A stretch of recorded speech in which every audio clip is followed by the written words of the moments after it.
Hello everyone, আপনাদের সবাইকে welcome করছি অনুরাগের ছোঁয়া ধারাবাহিকের আরও একটি নতুন পর্বে। তো আজকের পর্বের শুরুতেই আমরা দেখতে পাই দীপার দেখা হয় দীপের সঙ্গে। দীপাকে বলে, জেম্মা তোমাকে ছাড়া কাকাই একদম ভালো নেই, আমরা কেউ ভালো নেই জেম্মা। তুমি চলে যাওয়ার পর থেকে সব ঠিকঠাকই ছিল, কিন্তু হঠাৎ করে একদিন কাকাই ঘুম থেকে উঠে দেখে তার কোনো কিছুই মনে নেই। তোমাকে ছাড়া কাকাই কোনোভাবে ভালো নেই জেম্মা, তুমি আবার আমাদের মধ্যে ফিরে আসো। দীপা মনে মনে ভাবতে থাকে যে ওই ওষুধটাই এসবের জন্য দায়ী। ডক্টর সেনগুপ্তের এত বাজে অবস্থার জন্য ওই ওষুধটাই দেয়, আমি যে করেই হোক ওই ওষুধটা ম্যানেজ করেই ছাড়বো। অন্যদিকে আমরা দেখতে পাই উর্মি বাড়ি ফিরে গিয়ে সবাইকে বলতে থাকে আমরা আর দিল্লিতে থাকবো না, আমরা সবাই কলকাতা চলে যাব। এই কথা শুনে সূর্য প্রচন্ড ক্ষেপে যায় এবং বলে তোমাকে এত বড় সাহস কে দিয়েছে, আমরা এখানেই থাকবো, আমরা কলকাতা ফিরে যাব না, আমরা এখানেই থাকবো এই বলে এবং মনে মনে ভাবতে থাকে আমার কেউ একজন খুব আপন এখানে আছে, আমি তাকে ছাড়া কোনোভাবেই এখান থেকে যেতে পারবো না।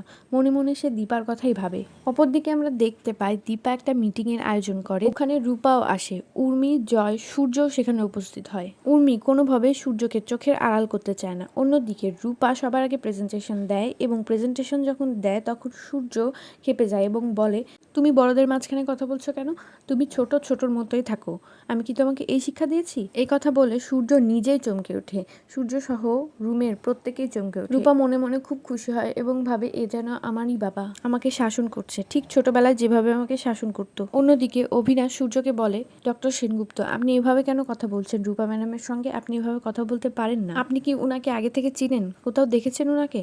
তখন সূর্য বলে যে আই এম সো সরি, আমি আসলে বুঝতে পারিনি যে কিভাবে আমার মুখ ফসকে কথাটা বেরিয়ে গেল। সূর্য মনে মনে ভাবতে থাকে আমি এভাবে কেন কথা বললাম, আমি কি উনাকে চিনি, আমার উনাকে এত আপন কেন মনে হচ্ছে। অপরদিকে উর্মি ভাবতে থাকে দাদাইকে যেভাবেই হোক আবারও ওষুধটা খাওয়াতে হবে, না ছাড়া দাদার সবকিছু মনে পড়ে যাবে। অন্যদিকে আমরা দেখতে পাই কুন্তলার যজ্ঞ করার নাম করে সূর্যের বাড়িতে আসে। সোনা ওই যজ্ঞতে বসতে চায় না, সোনাকে জোর করে কুন্তলা ওখানে বসায় এবং সোনাকে আজে বাজে কথা বলতে থাকে যে রুডির আত্মা প্রতি রাতে তার স্বপ্নে আসে এবং স্বপ্নে এসে প্রচন্ড কান্নাকাটি করে এবং রুডি বলে যে মা আমি মুক্তি পাইনি, কারণ সোনা আমাকে যে কষ্ট দিয়েছে তার সঙ্গে দেখা করেছে। কুন্তলা সোনাকে বলে সোনা তুমি কি চাও যে রুডির আত্মা মুক্তি পাক, তাহলে তোমার বাবা মাকে একে অপরের থেকে দূরে রাখো।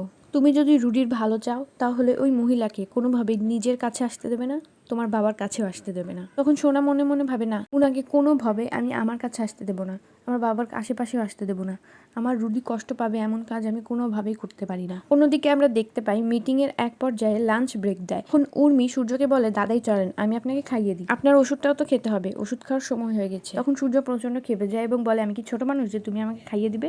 তোর বউ কি বলছে জয়, ও আমাকে কেন খাইয়ে দিবে, আমি কি খেতে পারি না, আমি কি ছোট মানুষ, কি বলছে তোর বউ? দীপা সবার লাঞ্চ রুমে দিতে বলে। সূর্য তার লাঞ্চ কমপ্লিট করে, লাঞ্চ কমপ্লিট করার পরই উর্মি আবার সূর্যকে বলে দাদাই আপনার ওষুধটা। তখন সূর্য আবারও খেপে যায় এবং বলে আমি তোমার হাত থেকে কোনো ওষুধ খাবো না, খবরদার আমাকে কোনো ওষুধ খাওয়াবে না, আর ওই ওষুধ খেলে আমার মাথায় ঝিমঝিম করে, আমার মাথায় প্রচন্ড ব্যথা হয়, আমি খাবো না ওই ওষুধ। এক পর্যায়ে অভিনাশ বলে উর্মি ম্যাম আপনি এই ওষুধটা আমার প্লেটে দিন, আমি ডক্টর সেনগুপ্তকে খাইয়ে দিচ্ছি। এই বলে অভিনাশ ওষুধটা নেয় এবং দীপার পাশে রাখে। দীপা প্ল্যান করে খাবার নিতে গিয়ে ওষুধটার মধ্যে খাবার ফেলে দেয়। উর্মি প্রচন্ড খেপে যায় এবং বলে দিলেন তো, ওষুধটা নষ্ট করে দিলেন। তখন দীপা বলে কিছু মনে করবেন না, সরি, ওষুধটার নাম কি আমি আপনাকে আনিয়ে দিচ্ছি। তখন উর্মি বলে না দরকার নেই, আপনাকে দিয়ে আনানোর আমার কোনো দরকার নেই। দীপা বলে ওকে। এই কথা বলে দীপা ওই নষ্ট ওষুধটা ময়লার ঝুড়িতে ফেলে দেয়। মিটিং শেষ হওয়ার পর দীপা ওই ওষুধটা হাতে নেয় এবং মনে মনে ভাবে যে এই ওষুধটাই আমাকে ল্যাব টেস্ট করাতেই হবে, যে করেই হোক করাতে হবে। তো বন্ধুরা এই ছিল অনুরাগের ছোঁয়া ধারাবাহিকের আজকের পর্ব। পরবর্তী এপিসোডটি পেতে আমাদের সাথে থাকো। ধন্যবাদ।